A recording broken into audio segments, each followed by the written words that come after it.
Jesus, mais uma vez reunidos em Teu nome, estamos neste domingo pela manhã, dispostos ao aprendizado, dispostos à fixação dos conhecimentos, mas, acima de tudo, também estamos envolvidos com a luta para colocarmos em prática os ensinamentos recebidos. Não apenas do estudo de hoje, não apenas desta encarnação, conhecimento que estamos assimilando há vários séculos e a inércia inúmeras vezes não nos possibilitou a caminhada, viciação moral que estamos tentando vencer nesta encarnação. Gostaríamos, Senhor, de agradecer a proteção dos nossos orientadores espirituais, daqueles espíritos dedicados à nossa luta, que lutam conosco, que nos intui, que nos orienta, que nos norteia. Que a Tua paz esteja entre todos nós, que assim seja.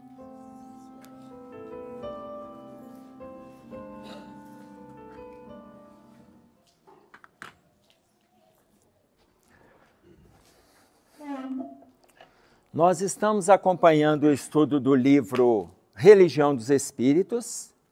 Como vocês sabem, o livro Religião dos Espíritos, ele vai sempre trazendo uma questão do livro dos Espíritos, e hoje nós vamos trabalhar o capítulo 10, Examina a própria aflição.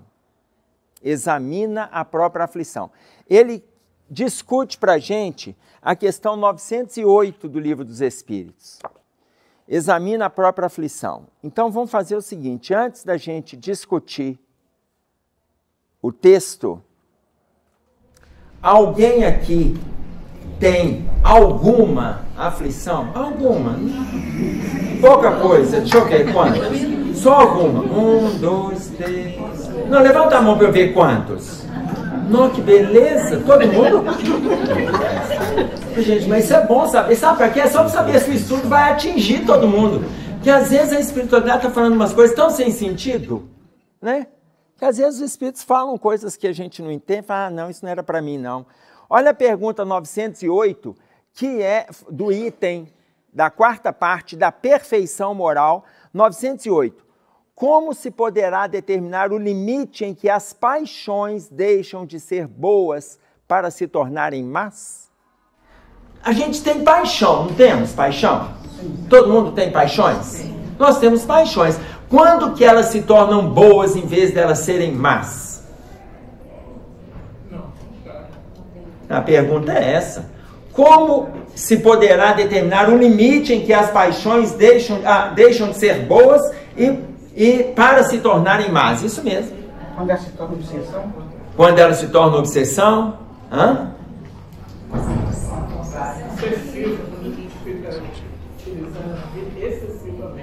Quando a gente vivencia aquilo ali excessivamente. O que é paixão? Quando ela é mais carnal. Quando ela é mais carnal? O que é paixão? Quando fala a palavra paixão, a gente sempre se remete a alguém, vocês já notaram? A gente liga a palavra paixão com estar apaixonado, a gente sempre se remete a alguém, e nem sempre tem a ver com alguém. E é isso que o livro vai trabalhar para nós. A paixão que não tem necessariamente a ver com o outro, tem a ver consigo. Olha a resposta do livro dos Espíritos. As paixões são como um corcel, que só tem utilidade quando governado, e que se torna perigoso desde que passe a governar. A paixão é como um cavalo desgovernado. O cavalo, olha, ele pode ter a maior velocidade, ele pode ter muita agilidade, ele é ótimo. Uma curiosidade, vocês sabem que o cavalo dos mamíferos, dos grandes, ele é o que tem o menor estômago? Um dos que tem o menor estômago? Sabe por quê? Toda vez que o cavalo para, o que ele faz? Ele come. Toda vez que ele para, ele come. Quem olha acha que ele é guloso, né? Não, o estômago dele é pequeno. E ele é pequeno por quê? Porque instintivamente ele não sabe quando ele vai ser acionado. Ele não sabe quando ele vai ser acionado. O boi tem um estômago... A gente olha para o boi e sabe do estômago dele. Tá claro? O cavalo não. Como instintivamente ele não sabe que hora ele vai ser acionado, ele tem estômago pequeno. Então, toda hora que ele para, ele come, ele para, ele come. Quando ele é acionado, ele vira uma bala. Ele fala aqui que a paixão é igualzinho um cavalo, um corcel desgovernado. Se tiver governo, se tiver orientação, aquela paixão é ótima. Aquela paixão é ótima. Tá claro? Se não tiver governo, se não tiver orientação, se não tiver diretriz, se não tiver um objetivo, aquela paixão é negativa. Entenderam? Então, vamos voltar num exemplo. O inventor da lâmpada, como é que eu já falei o nome dele com vocês? Parabéns! Thomas Edison, que inventou a lâmpada incandescente, ele era apaixonado por invenções, graças a Deus, a gente tem esse povo apaixonado. Tá claro? Graças a Deus. Tem musicistas, Mozart, Beethoven, são apaixonados, graças a Deus, olha o que a gente lida hoje.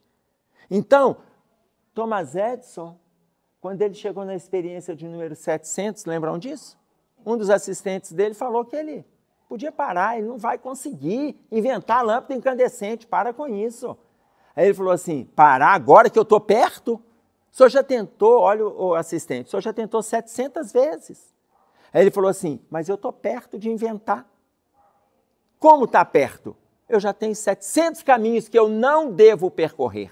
Ou seja, ele tinha uma paixão, o que para ele era um corcel governado. E aí ele consegue, por volta da milésima vez, ele traz o filamento que vai passar essa energia e trazer essa lâmpada que hoje ilumina bilhões de lares. Tudo bem?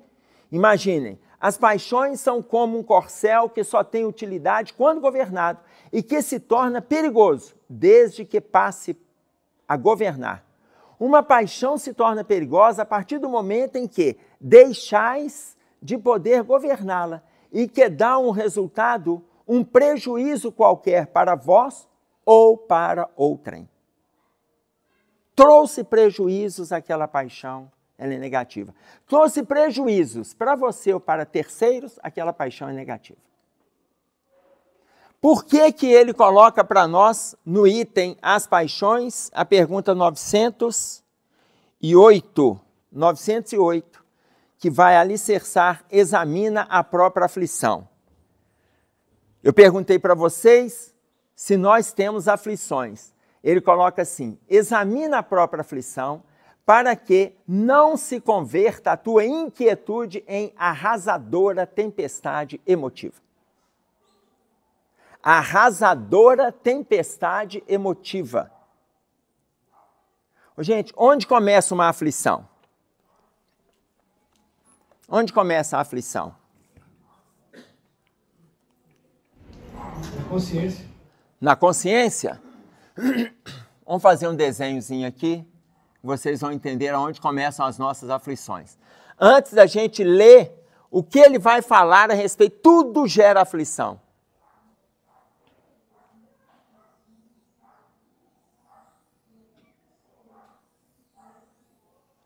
Nós temos aqui o retrato, só para vocês terem uma ideia de onde vem esse desenho. Vocês estão vendo essa pessoa aqui de perfil.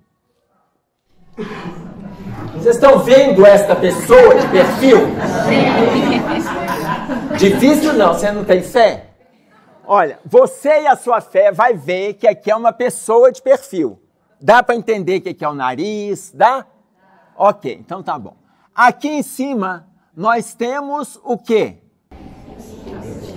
A superconsciência. Aqui nós temos a consciência. E aqui nós temos o inconsciente. Ou seja, aqui está a superconsciência. Aqui está a consciência. Aqui, a nuca, está o nosso inconsciente. Isso aqui é o que o André Luiz vai chamar para nós, lá no livro No Mundo Maior, no capítulo 3, intitulado Casa Mental. Aqui está a nossa casa mental. Nós vamos tirar o inconsciente aqui. O que significa isso? Só para ficar claro e a gente fechar. Não vamos ficar presos neste desenho, mas nesse. A superconsciência são as nossas metas, a nossa perspectiva, o nosso ideal, o que a gente projeta. A gente está aqui projetando alguma coisa boa para nós no futuro, estamos na superconsciência. O futuro hoje não é o futuro da encarnação que vem, não. A partir de agora, o que eu posso projetar para mim? O que eu idealizo está na minha superconsciência. O que eu estou fazendo está registrado na minha consciência. O que eu fiz 10 minutos atrás, meia hora atrás, ontem, ano passado, na década passada, está no meu inconsciente. Ah, tudo que a gente faz cai no esquecimento? Não, cai no inconsciente. Cai no inconsciente. Agora, vai gerar algum esquecimento dependendo do tempo que a gente vai ficando na Terra e as vivências que a gente vai tendo na consciência, vai ficando para trás. Se eu perguntar para vocês o que vocês almoçaram domingo passado, vocês não vão lembrar, tem uma semana. Não vai lembrar com detalhe, vai lembrar alguma coisa, mas de tudo. Por quê? Porque já foi para o inconsciente. Tá claro? Ok, esse faz parte da nossa casa mental. Tirando o inconsciente daqui e trazendo para cá. Eu colocando aqui 4 camadas. 4 camadas. Quem vai trazer essas camadas para nós é o médico psiquiatra Jorge Andréa. Jorge Andréa, que conviveu com Divaldo Franco na Mansão do Caminho durante muitos anos, depois ele foi para o Rio de Janeiro, ele fala sobre isso aqui que a gente vai explicar em algumas obras. Ele fala isso no livro Dinâmica Psi. Ele fala no outro livro que se chama Palingênese, a grande lei, palingenesia, é reencarnação, ele fala no livro. Forças sexuais da alma, ele vai explicar esse gráfico, por quê? Ele vai colocando como que o inconsciente tem origem em tudo que a gente tem vivenciado hoje. Tá claro? Então aqui ele chama de inconsciente puro. Ele fala para a gente que o inconsciente puro representa a presença de Deus na nossa vida. Todo mundo tem Deus. Todo mundo tem Deus. Ah, e o ateu? Deus está no inconsciente puro. Ele pode dizer que ele não acredita. Ele pode falar que ele não acredita. Mas na hora do aperto, na hora que o carro dele estraga, numa linha de trem, olha, ele vai pensar em Deus. E o carro parar, ele não tem outra alternativa. Ele vai pensar em Deus, ele vai pedir a Deus para o trem não vir. Quando ele escutar a sirene longe, mas Deus vai se fazer presente, mas com uma força. Tá claro? Por quê? A presença de Deus se faz dentro da criatura, queira a criatura ou não. Queira a criatura ou não. Deus é o principal artista da história. Tá claro? Tudo que nós temos aí é graças a Deus. Então, ainda que não esteja assinado o nome dele, a criação já é assinatura. Inconsciente puro. Aqui ele chama de inconsciente passado. Inconsciente passado. Tudo que a gente viveu numa outra época está gravado aqui, no inconsciente passado.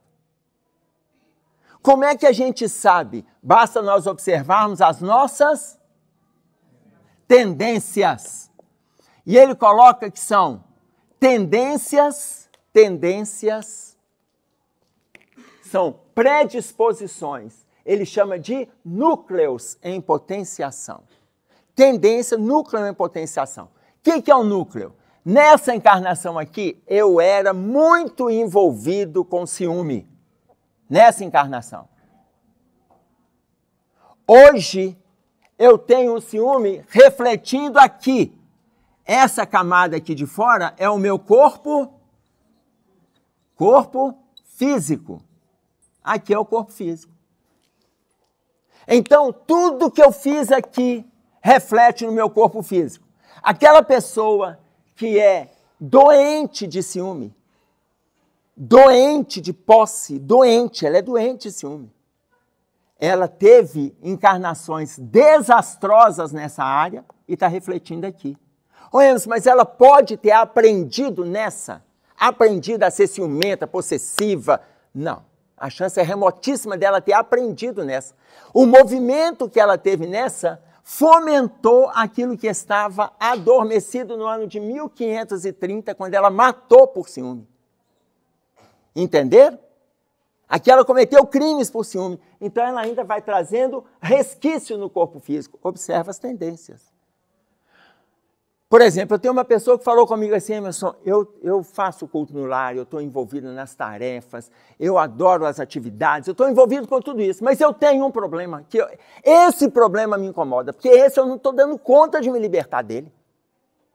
Eu falei, você pode me dizer? Ela falou, claro que eu posso, porque se eu não te disser, você vai descobrir. Eu vou descobrir e vai, Emerson, porque o problema é tão evidente. Eu falei assim, qual é o problema? Ela falou assim, eu sou fofoqueira. Ah, você é fofoqueira? Eu falei, estou te contando que você vai descobrir. Não tem como não descobrir, Emerson. Eu não consigo me libertar da fofoca. Eu não consigo me libertar da fofoca. Eu não consigo. Se eu ficar, Emerson, qualquer coisa que eu escuto, aonde eu estiver, eu já fico olhando assim. Eu vou escutando, mas eu vou olhar para quem que eu vou contar.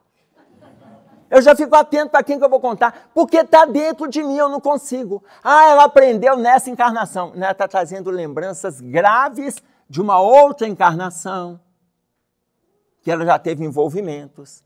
E aí podem ser envolvimentos, inclusive, destrutivos, onde ela usou a linguagem, onde ela usou a fala. O irmão José vai falar isso para nós nas obras que a gente tem estudado. As pessoas vão divulgando maledicências, e isso tem assolado as criaturas. Tá claro? Imagens.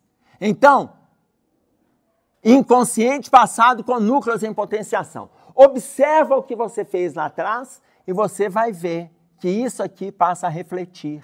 Ah, mas aqui a gente tem aprendizados. Tem. Os aprendizados que a gente vai tendo nessa encarnação caem aqui, no inconsciente atual. Tudo que a gente está vivendo nessa encarnação cai no inconsciente atual. A gente lembra de tudo? Não. Se eu perguntar para vocês para lembrarem o nome de 10 colegas que vocês tiveram na 4ª série do ensino fundamental, vocês não vão lembrar o nome de 10.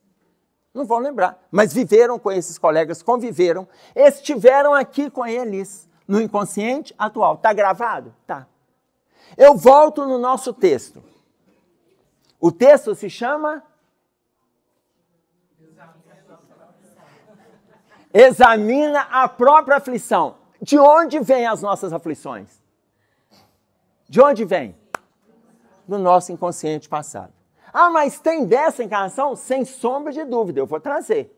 Sem sombra de dúvida. Mas a maioria está ligada aqui. Ah, mas por que é a maioria?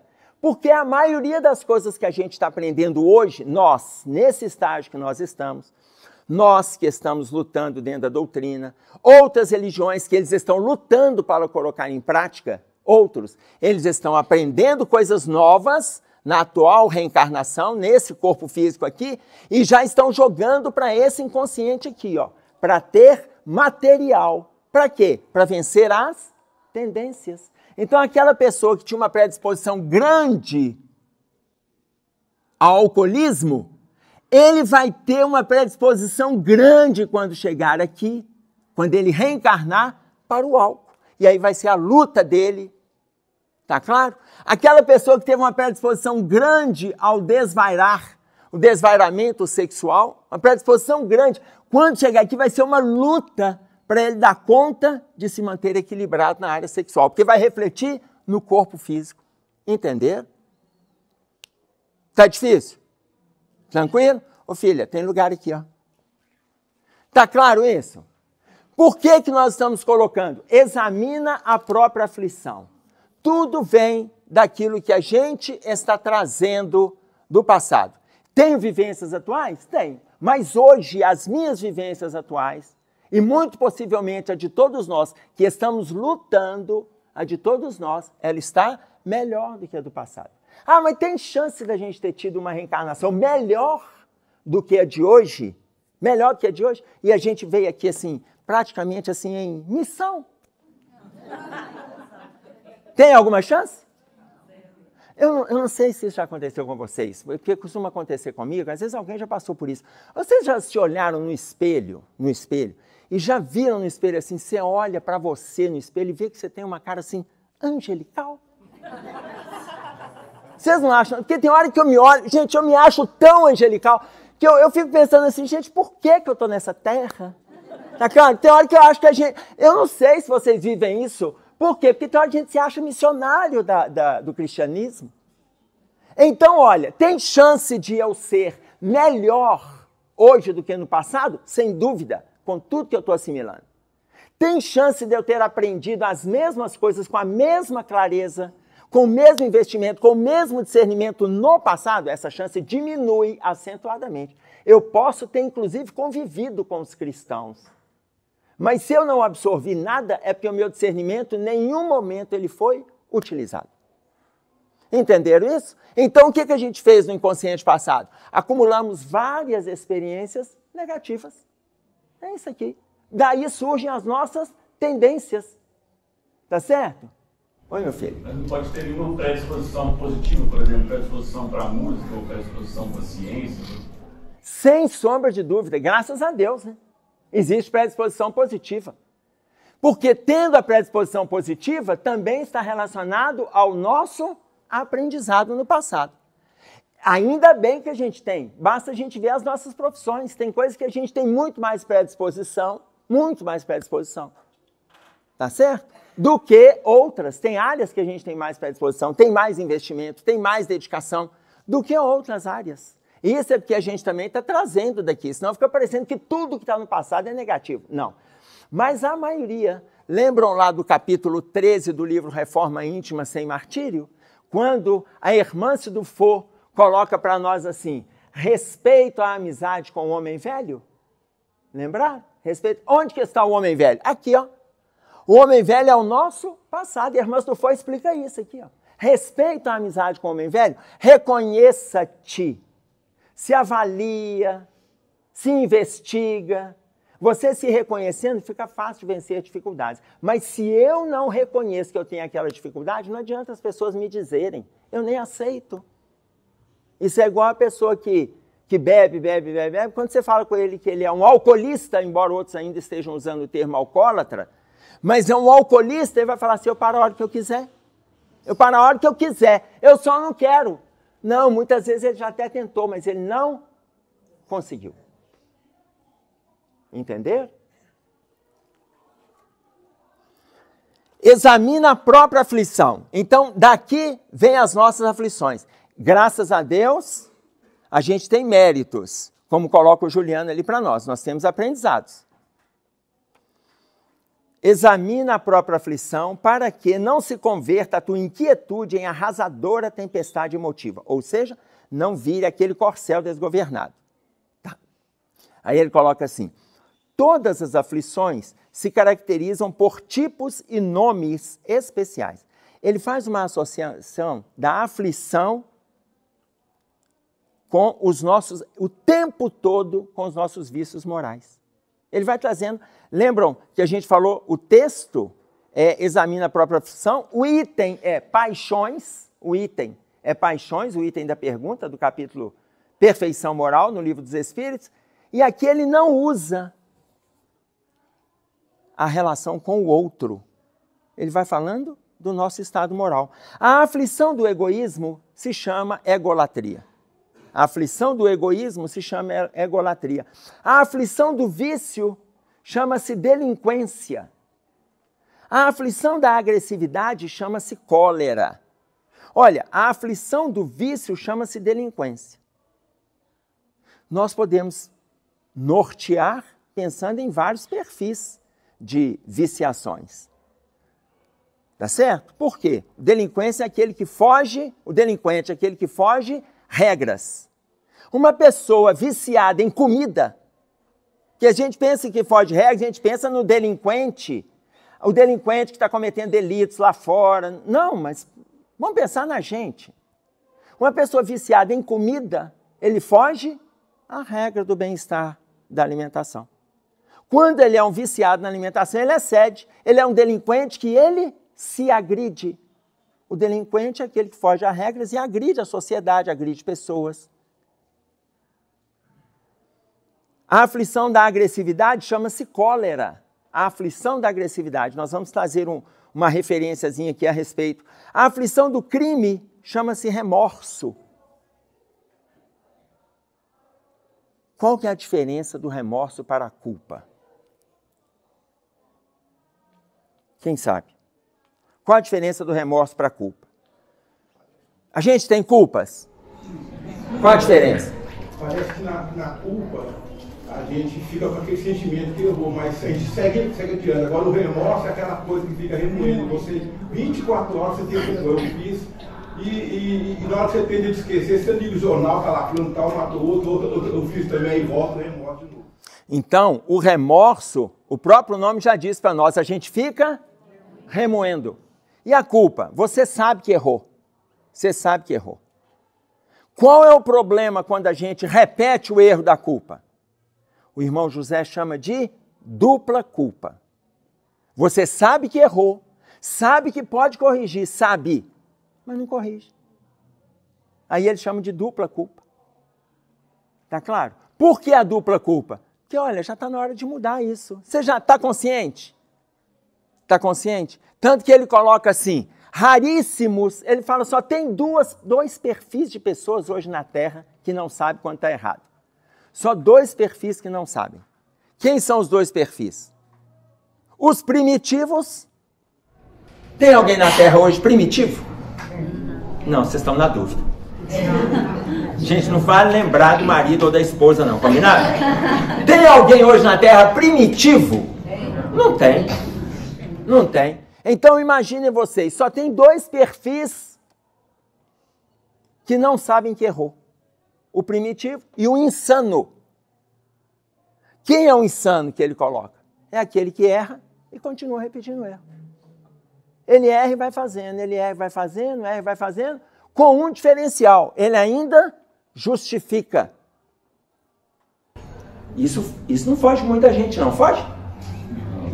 Quando a gente erra, a gente não justifica? Todo mundo é assim. Não, mas todo mundo faz. Todo mundo faz, o que eu não vou fazer? Você sai no trânsito, cortando. Não, porque eu estou com pressa. Esse povo também sai na avenida parecendo que está passeando. Claro que não está passeando, gente. Alguém hoje está podendo passear de carro só para dar umas voltas, só para sair de casa? Com o preço do combustível? Ninguém vai sair passeando, vai sair porque tem um objetivo. Só que vem alguém rasgando. E aí essa pessoa se justifica. Quando aumenta o tom de voz, essa pessoa se justifica. Não, eu tive que gritar porque não escuta. Mas por quê? Ele tem algum problema auditivo? Porque se ele tiver problema auditivo, não precisa nem de gritar, gente. Se é surdo, nem gritando o surdo não escuta. Não é surdo. Mas o Prêmio Nobel da Paz, Desmond Tutu, foi Prêmio Nobel da Paz, um sacerdote anglicano que nasceu na África do Sul, que foi Prêmio Nobel da Paz no ano de 1984, que conviveu com Nelson Mandela, que também foi Prêmio Nobel da Paz em 93, os dois cresceram no mesmo bairro, na cidade de Joanesburgo, capital da África do Sul, viveram na mesma rua. 2 Prêmios Nobel da Paz viveram na mesma rua, na mesma época. Desmond Tutu, que foi sacerdote anglicano, ele conversando com o pai dele, Zílio Tutu, o Zílio chega e fala para ele assim, meu filho, não grite, não precisa aumentar o tom de voz. Melhore as tuas argumentações. Olha, eu estou falando criança, hein? E ele foi crescendo com esse perfil de orientação. Adulto, Prêmio Nobel da Paz, ele estava lembrando o pai dele, ensinando para ele o tom de voz que a gente precisa conversar. Não precise aumentar o tom de voz, melhore as suas argumentações. Ou seja, foge da agressividade, foge da cólera. A aflição do fanatismo chama-se intolerância. A aflição da fuga chama-se covardia. Sabe aquele desejo de fugir de tudo? A aflição da inveja chama-se despeito. Você vê que o Emmanuel arranja sinônimo para tudo, né? Para tudo. A aflição da leviandade chama-se insensatez. Aflição da leviandade, insensatez. A aflição da indisciplina chama-se desordem. A aflição da brutalidade chama-se violência. A aflição da preguiça chama-se rebeldia. Ah, mas quê? O preguiçoso é rebelde? E não é? Por que o preguiçoso é rebelde? Ele se recusa a fazer algo. Recusa a fazer qualquer coisa. Por quê? Hoje eu estou com preguiça. Aí amanhã eu vou estar com preguiça. Tá claro? O preguiçoso, ele carrega uma outra aflição, a aflição da rebeldia. Tá? Oi, Emerson. Oi. Só voltando no ponto quando você falou que não tem primitivos, para a gente diferenciar, porque quando fala em primitivo, a gente lembra dos povos indígenas, né? Eles são originários, mas eles não são primitivos Sim. em termos de evolução, porque nos remete a primitivo é o indígena. Não, o indígena não é primitivo, ele é originário. Ele está num processo diferente de aprendizagem agora aqui, mas ele não é primitivo enquanto processo evolutivo. Até porque quando fala em primitivo, quando o irmão José faz referência ao primitivo, ele coloca fazendo referência àqueles que não têm nenhum conhecimento. Não é nem o primitivo primata, não tem conhecimento nenhum. Hoje na Terra de sã consciência tem alguém que não tem conhecimento nenhum? A gente pode não conhecer Jesus. Pode ter gente que na Terra não conhece Jesus, mas conhece o seu líder espiritual. Todo mundo teve. Tá claro? A aflição da vaidade chama-se loucura. A aflição da vaidade. Sabe aquela pessoa que quer ser bonito? Porque tem gente que quer ser bonito, mas não é. Tem gente que não é, fazer o quê? Tá claro? Tem gente que é, naturalmente. Tem gente que não é. A gente não tem problema não ser. É até bom, vou dar um consolo para os feios aqui. Aqueles que se acham feios, não tem problema, gente, é uma beleza só. Vou dar um consolo para vocês. Vocês já viram, fora Jesus, vocês já viram algum grande líder espiritual bonito? Vamos pegar um líder nosso espiritual. Pega o Chico. Ó, gente, tem muita gente feia, mas o Chico, ele é mais. O Gandhi é mais feio que ele. Não, o Gandhi, se a gente pega os líderes, eles não têm a menor preocupação com a beleza física. A gente pega os líderes. Pega o Chico, pega Gandhi, pega Sai Baba, pega Sai Baba lá na Índia. Tá claro? Então a gente vai pegando, pega lá atrás, lá em Lao Tse, pega Zoroastro, Lao Tse na Índia, Zoroastro na Pérsia, pega Buda na Índia. Ô, gente, mas é um bando de gente feio, que Nossa Senhora. Mas por quê? Porque a gente fica atento à aparência. E olha o que ele coloca. A vaidade, veja, a vaidade, ele não está dizendo que a gente não deve se cuidar. A aflição da vaidade chama-se loucura. A aflição da vaidade chama-se loucura. Aflição. Pessoa que quer mudar isso, mudar aquilo, mudar. Não tem jeito. Olha, chega uma hora, o corpo, gente, é natural. Todo mundo que chega na Terra vai se desligar dela. E Deus, quando a gente chegou aqui, Ele fez para a gente uma pergunta. Você prefere, meu filho, olha onde você está nascendo. Você está nascendo no Brasil, olha o estado daquele país. Você está indo para lá. Não, mas eu quero. Meu filho, deixa eu te explicar. Você prefere voltar mais cedo cheio de saúde? Ou você prefere ficar lá, mas você vai adoecer? O que a gente prefere? Ficar aqui. Só que a gente quer ficar aqui, porém, sem adoecer. Ô, gente, a proposta de Deus é, ou você volta cedo, 43 anos, você tem um infarto, cai e morre. Pronto. Você volta cedo, ou você fica na Terra até os 85, mas você vai adoecer. Você vai ter problema de ouvido, vai ter queda, vai quebrar o quadril, vai ter esquecimento, depois vai ter tremor, depois você vai ser cadeirante, depois alguém vai te trocar, depois você vai se irritar. De tanto se agredir, você perde a fala, aí você desencarna, 85 anos. O que a gente prefere? Eu quero ficar até os 85, mas eu quero ter saúde. Aí a gente inventa, chega aqui e inventa até slogan. Envelhecer com saúde. Ou seja, Livro dos Espíritos, desgaste natural dos órgãos. Vai desgastando, a gente vai adoecendo e a gente vai desencarnar, o desgaste natural. Tá claro? Ou seja, mas eu quero mudar. Eu tive uma senhora lá no consultório que me falou isso. Emerson, me ajuda, eu preciso lidar com a velhice, eu não dou conta. A velhice está chegando, eu não dou conta. Eu falei, o que a senhora faz? Ela falou assim, eu já trabalho com os idosos, eu estou aposentada, mas eu cuido dos idosos, eu faço crochê, eu faço tricô, eu programo viagem, a gente vai para Caldas Novas, a gente vai para Porto Seguro, no período de férias, aí a gente aluga um ônibus, eu que organizo tudo, trabalho no Sesc, faço isso, faço aquilo, faço pano de prato, a gente mexe com pintura. Eu falei, ô filha, mas que coisa boa. Então, mas por que a senhora já trabalha com os doentes? Mas eu não aguento a velhice. Eu tô pensando que ela está chegando, como é que eu vou fazer para lidar com ela? Eu falei assim, quantos anos a senhora tem? Ela falou assim, 84. Eu falei, minha filha, a velhice não vai te pegar nunca. A senhora está na flor da idade. Porque fazendo tudo isso, a senhora está achando que a velhice vai chegar, a velhice já passou da sua porta várias vezes, mas ela não entra, porque 84 anos, filha, ela não entra não. Pode ficar tranquila, tá claro? Ah, mas eu preciso de alguém para ajudar a lidar. Não, faz tudo que a senhora está fazendo, já está de bom tamanho. Tudo que a senhora está fazendo. Continua, a velhice não te pega.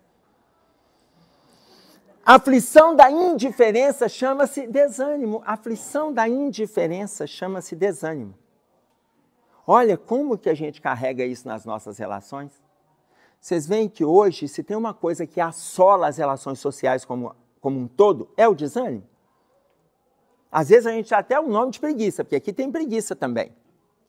Tá? Aqui tem preguiça. Mas a aflição da indiferença é o desânimo. Atentemos-nos. Qualquer coisinha a pessoa está desanimada. Mas olha, muitas vezes ela está indiferente ao crescimento, indiferente ao aprendizado, indiferente à melhoria, indiferente ao acolhimento, indiferente ao trabalho. Ela está indiferente. Aí tudo que convida, ela está desanimada. Tudo bem? A aflição da inutilidade chama-se queixa. Não sei se vocês conhecem alguém que se queixa. Porque assim, aqui no nosso meio eu sei que não tem, mas vocês devem conhecer alguém que se queixa. Conhece? A aflição do ciúme chama-se desespero. Lembram que eu falei? Às vezes a pessoa está trazendo isso lá no inconsciente passado. Desespero. Qualquer coisinha, gente, é doentio. Quem conhece, quem convive, quem sabe que tem, é uma dor. Tanto que o Emmanuel, no livro Consolador, é um livro só de perguntas e respostas, tem um item sobre o ciúme, e ele coloca para nós que o ciúme, ele vai fazendo várias colocações sobre o ciúme, mas ele coloca, é o reflexo da nossa inferioridade no campo moral. Me parece que a questão 183, se não for, na hora que a gravação sair, o Cássio corrige lá embaixo, porque bacana demais, né? Quando eu falo errado, o Cássio coloca certo. Então, vocês fiquem à vontade. Tá? Me parece que a questão 183, ele coloca para nós lá, que é o reflexo da nossa inferioridade no campo moral. Por quê? Porque as nossas construções morais do passado, elas têm que ter filtro quando chega aqui no corpo físico. Eu não posso sair exercendo tudo que eu fiz lá atrás, senão não tem progresso. Eu não tenho mudança, eu não faço melhorias, eu não faço reencontros depois de ter promovido, desencontros eu não faço. Oi? Você pulou a 15, eu estou em dúvida, você pode explicar?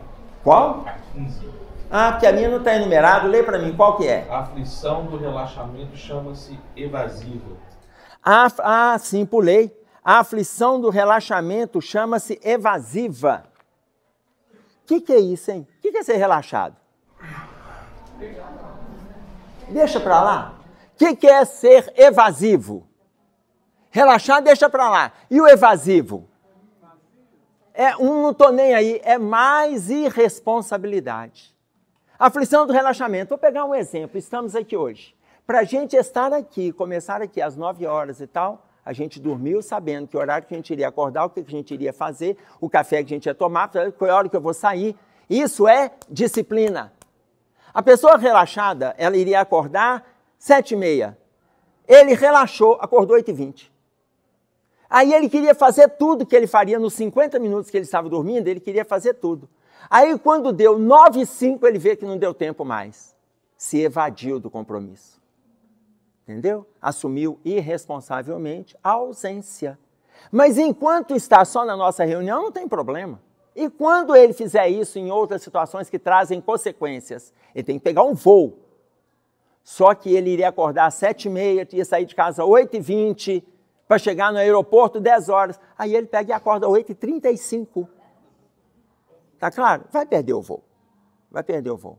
Então, a aflição do relaxamento, ela vai fazer com que esse movimento evasivo aconteça, que é agir irresponsavelmente com alguns contextos aí. O principal é quando o contexto agride a própria criatura. Esse é o principal. Por isso que o tempo todo a gente está trazendo para exemplos pessoais. A aflição da impaciência chama-se intemperança, né? Irritabilidade, oscilações de humor. A aflição da sovinice chama-se miséria. O que é sovinice?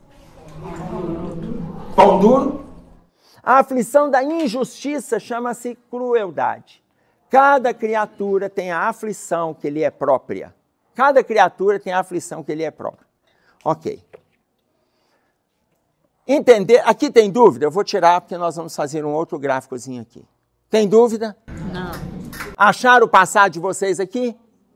Viu sua tendência? Viu sua tendência? O Emmanuel coloca assim, se você quiser saber o que você fez, falando a respeito dos tratamentos regressivos, terapia regressiva e tal, ele fala assim, se você quiser saber por onde você andou, o que você fez e com quem você esteve, basta observar as suas tendências. E você vai saber. A não ser que sejam tratamentos curativos em busca de tratamentos, fora isso, não é para buscar o passado a título de curiosidade. Pode falar, meu filho. Deixa eu te perguntar, assim, pelo que eu entendi, na maioria dos pontos que o senhor colocou aí, todas as aflições têm a ver com a nossa falta de organização. Ou seja, é igual essa última do exemplo que você deu, né? Acontece porque nós não nos organizamos num período que dava tempo de fazer a situação. E aí, quando vai chegando próxima situação, você cria aflição para fazer aquilo em pouco tempo, e aí você fica nervoso, você se perde, né? Sim. Olha o que você colocou. Se todas as nossas aflições estão ligadas à nossa desorganização. Não é isso aqui que o Chico pede, o que o Emmanuel pede para o Chico? Gente, os órgãos públicos têm uma frase bacana demais. Quando você entra lá no órgão público, no balcão, você quer resolver algum problema, eles têm uma frase lá assim, que o seu é urgente, né? Qual a frase que está lá? O urgente é aquilo que você não providenciou em tempo hábil. Gente, isso é muito bacana. O urgente é o que você não providenciou em tempo hábil. Tá claro? Então, você imagina, a gente vai adiando, você deixa faltando o último dia. Você deixa o último dia para fazer a inscrição no vestibular, deixa o último dia para entregar a declaração do imposto de renda, o último dia para atualizar seu título de eleitor, o último dia, você deixa para o último dia. Aí vem aquela fila, você fala assim, esse Brasil não tem jeito. É fila de tudo quanto é tamanho, gente, mas é lógico, você deixou. A inscrição está aberta há 2 meses e ninguém foi. No último dia, na última semana, as pessoas vão ficando desesperadas. Aí tudo vira urgente. Na urgência, ninguém te atende. Por quê? Não foi resolvido em tempo hábil. Olha o Emmanuel pedindo para o Chico que ele precisaria ter disciplina. Disciplina, ele falou quantas vezes? 3. Eu já expliquei para vocês por que Emmanuel falou 3 vezes se Emmanuel não era gago. Emmanuel era gago. Por que ele falou 3 vezes? Gente, eu expliquei isso em 2015. Não acredito. 3 vezes. Por quê? Disciplina nos pensamentos, disciplina nos sentimentos, disciplina nas ações. Por isso que Emmanuel falou 3 vezes. Fica parecendo com o Emmanuel. Eu falei, 3 vezes. Nossa, esse Emmanuel é repetitivo, cansativo, tá doido. Não, gente, 3 vezes. A mesma orientação que Emmanuel dá para o Chico, a mesma. É a orientação que Jesus dá para Pedro. Lembram de Pedro? Capítulo 21 de João. Pedro, tu me amas? O que Pedro responde? Isso aí você sabe. Hã? Sim, Senhor. Tu sabes que eu te amo. E qual a recomendação de Jesus? Apacenta as minhas ovelhas. Jesus não se contentou com a resposta. Pedro, tu me amas? Sim, Senhor, tu sabes que eu te amo. Então apacenta as minhas ovelhas. Jesus não se contentou 2 vezes. Pedro, tu me amas? Sim, Senhor, tu sabes que eu te amo. Só que João, no capítulo 21, ele coloca para nós assim: e Pedro se entristeceu porque Jesus lhe perguntava pela terceira vez. A mesma pergunta: Pedro, tu me amas? E Pedro se entristeceu. Sim, Senhor, tu sabes que eu te amo. Então apacenta as minhas ovelhas. Quando Jesus pergunta, gente, Jesus não ia fazer perguntas sem sentido. Nada no Novo Testamento, nada. Não tem nada ali que não faça sentido. Às vezes a gente não entende o sentido, a gente. Mas ali ele pergunta 3 vezes: Pedro, tu me amas? No campo da razão. Pedro, tu me amas? Sim, Senhor, tu sabes que eu te amo. Então, apacenta, cuide das minhas ovelhas, ofereça pasto, ofereça alimento, ofereça educação, ofereça formação, ofereça luta, predisposição, ofereça, apacenta as minhas ovelhas. De novo, Pedro, tu me amas? Segunda vez, no campo do sentimento. Sim, Senhor, tu sabes que eu te amo. Então apacenta as minhas ovelhas. Aí ele pergunta a terceira vez. Quando João coloca que Pedro se entristeceu porque Jesus lhe perguntava pela terceira vez, no campo da razão Pedro amava, no campo do sentimento Pedro amava, no campo das ações, Pedro, tu me amas? E Pedro se entristeceu. Porque Pedro não tinha ações. Pedro não tinha ações. Naquele momento ali, Pedro era arrogante, Pedro não gostava das pessoas que se aproximavam de Jesus, ele questionava quem se aproximava. Ele achava ruim, que está perturbando o mestre, que ele quer Jesus só para ele. Está claro, ele impedia. Lembram a cura da mulher hemorroíça? Quando a mulher toca nas vestes do Cristo, ela botou na cabeça dela que se ela encostar na veste do Cristo, ela vai estar curada. Ela colocou na cabeça dela isso. Ninguém falou para ela. 12 anos de hemorragia, gente. 12 anos. Ela botou na cabeça dela. Quando ela encosta, o que Jesus fala? Alguém me tocou. Aí Pedro. Pedro deixou demais, né? Senhor, está todo mundo te empurrando para lá, para cá, para lá, para cá. Você vai falar que alguém te tocou? Jesus pacientemente, porque Pedro estava irritado. Jesus pacientemente. Eu senti que de mim saiu virtude. Alguém tocou com uma intenção. Alguém tocou buscando alguma coisa. Então, quando Jesus pergunta pela terceira vez, e Pedro se entristece, porque Pedro sentiu que ele não fazia. Tanto que depois ele é uma referência basilar na construção da vida dos apóstolos. Tá claro? Mas naquele momento ele não fazia. Na terceira vez que Jesus lhe pergunta, ele se entristece. Porque ele está bem no campo da razão, está bem no campo do sentimento, mas não está bem no campo das ações. Entenderam? Se a negação 3 vezes é uma analogia, bom.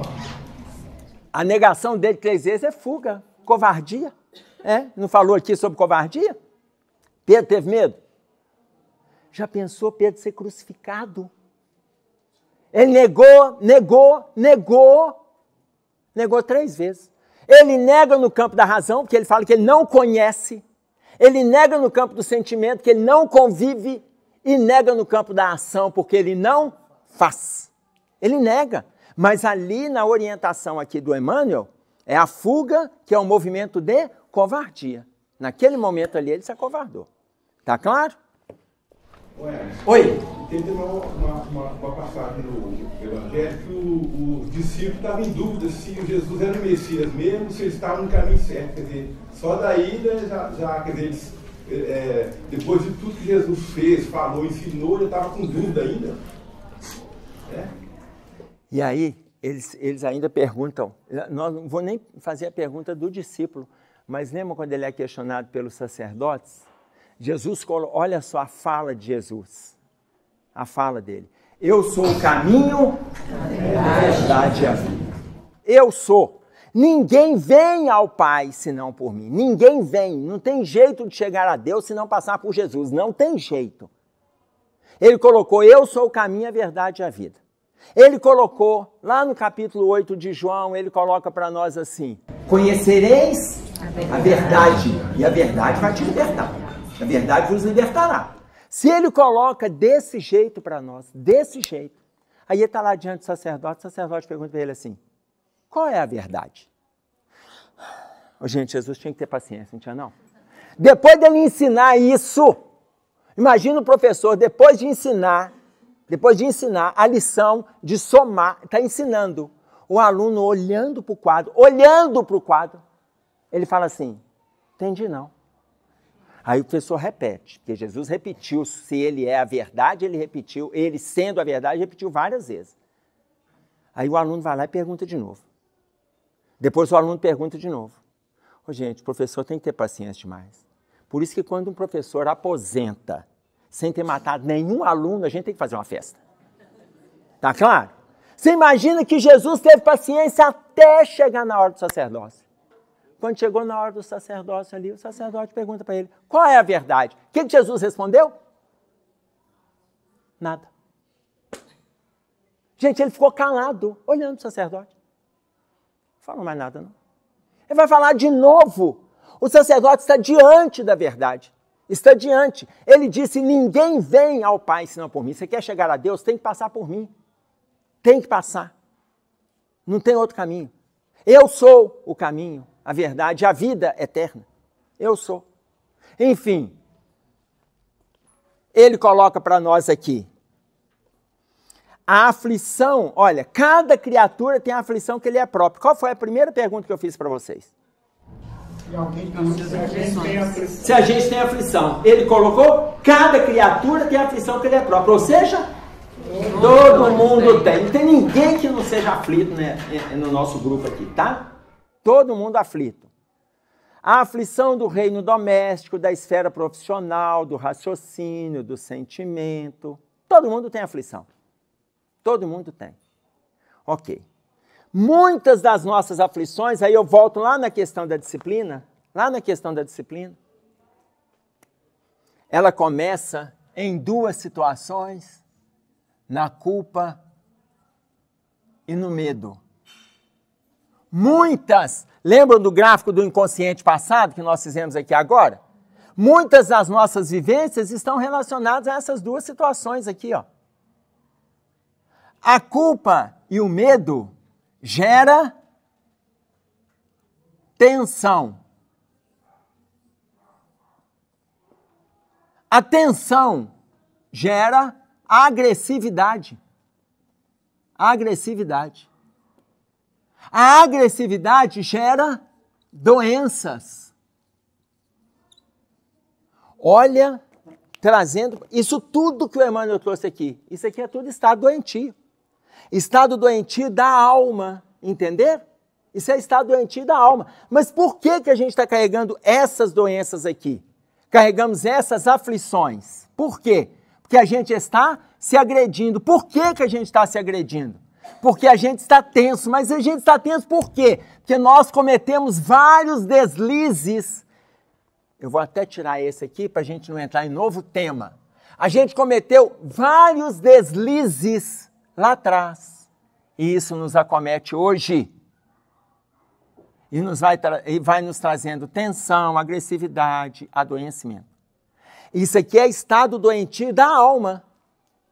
A doença traz novas aflições. A doença traz novas aflições. Como que a gente vai se libertar da aflição se a gente está alimentando o mal-estar originário lá atrás? Como que a gente vai se libertar disso? Quem faz esse gráfico para nós aqui é Joana de Ângeles no livro Joana de Ângeles Responde. É um livro de 200 perguntas e respostas. E aqui eu estou fazendo referência à pergunta 183 e à pergunta 37. As duas perguntas ela vai trabalhando esse gráfico que a gente está fazendo aqui. Tá claro? Então nós temos aqui o originário, voltando àquele inconsciente, nós temos aqui o inconsciente passado com os núcleos em potenciação. O inconsciente puro, Deus está ali. Deus está ali, nos fortalecendo, nos orientando, colocando pessoas do nosso lado, nos acrescentando, fazendo com que a gente observe, aprimorando o nosso discernimento. Deus está ali. Mas aqui carregamos as nossas culpas, que vão gerando tensões, que levam à agressividade, que traz doenças, e as nossas aflições vão se multiplicando. Quanto mais a gente dá valor à aflição, mais tenso a gente fica. Por que a gente está nesse movimento séculos?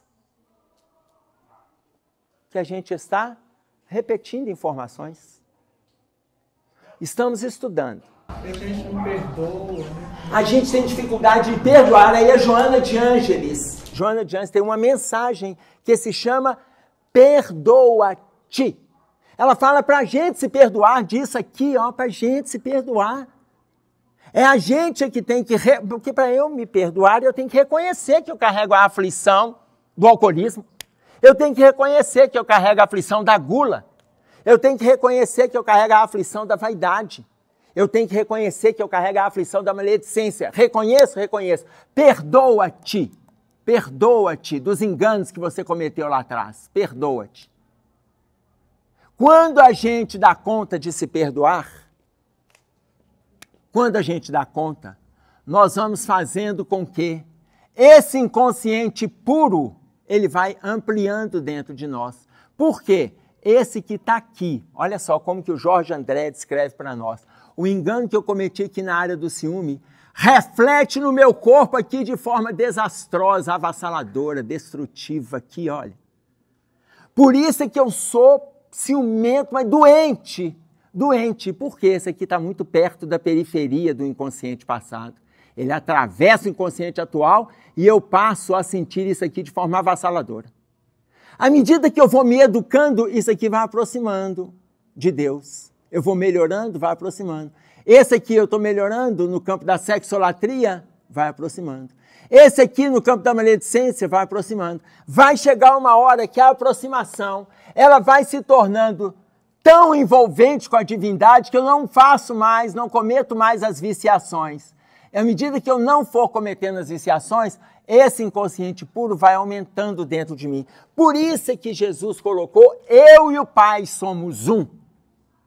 Ele não tem inconsciente passado com dificuldades, transtorno, problema, culpa. Jesus não tinha isso, gente. Por que ele não tinha? Porque ele expandiu dentro dele o inconsciente puro. Ele expandiu. Ele e Deus, uma. Tá claro isso? Ficou difícil? Como que a gente sai disso aqui?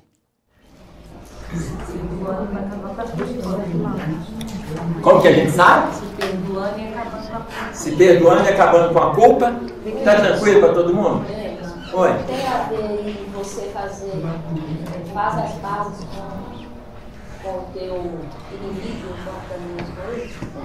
não tem a ver com o homem velho? Você tem a ver. Conhecer, fazer as pazes com ele, entender, saber que você foi e se perdoar. Sim.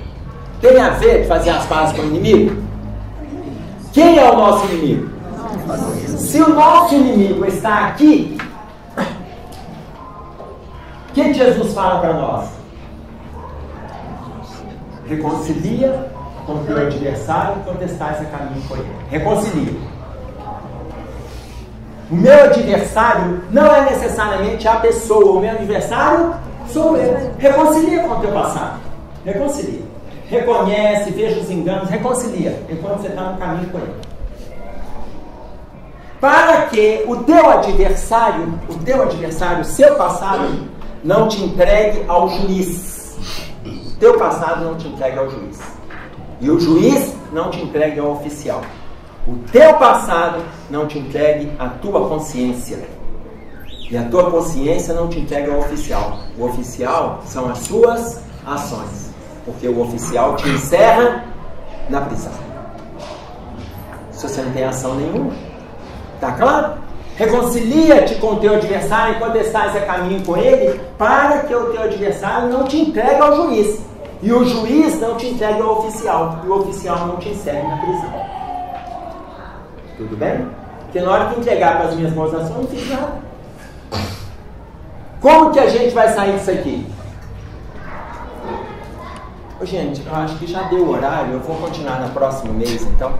A gente já fica sabendo quando a gente sai da aflição. Quantas horas aí, meu filho? 10h05. Hã? 10h05. Como que a gente sai disso aqui?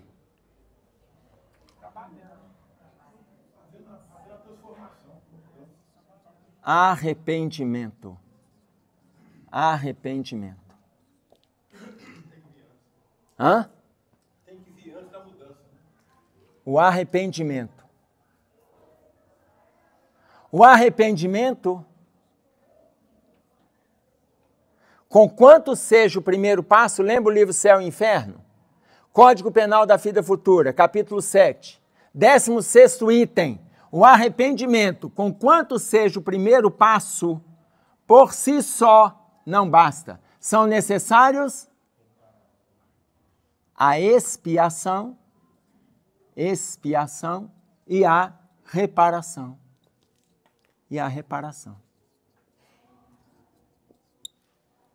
Eu me arrependo dos enganos que eu cometi, me arrependo. Vou passar por várias dificuldades, é o meu movimento expiatório.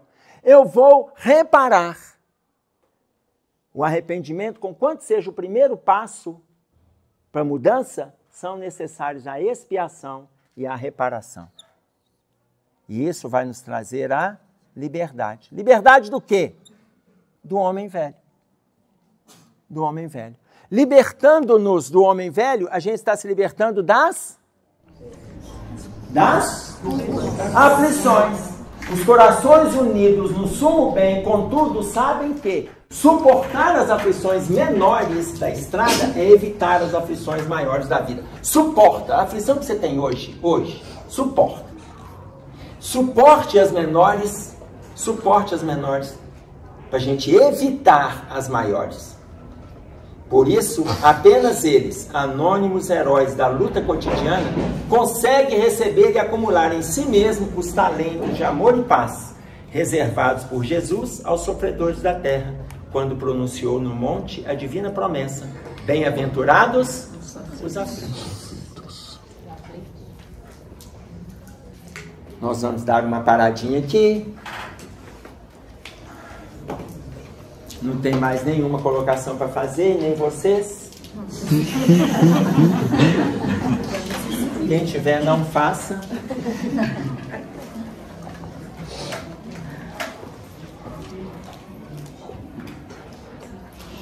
Isso aqui cabe dissecar, porque tem várias orientações que a espiritualidade vai dando nesse gráfico. Eu peguei essa orientação da Joana de Ângeles, mas para cada situação dessa, abre uma janela, a gente vai descortinando várias informações que a espiritualidade vai trazendo.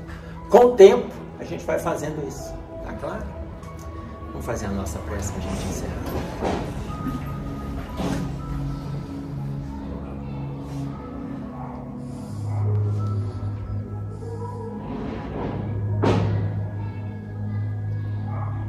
Pai nosso que estás nos céus, santificado seja o teu nome. Venha a nós o teu reino. Seja feita a tua vontade, assim na terra como no céu. O pão nosso de cada dia nos dai hoje. Perdoe as nossas dívidas, assim como nós perdoamos os nossos devedores.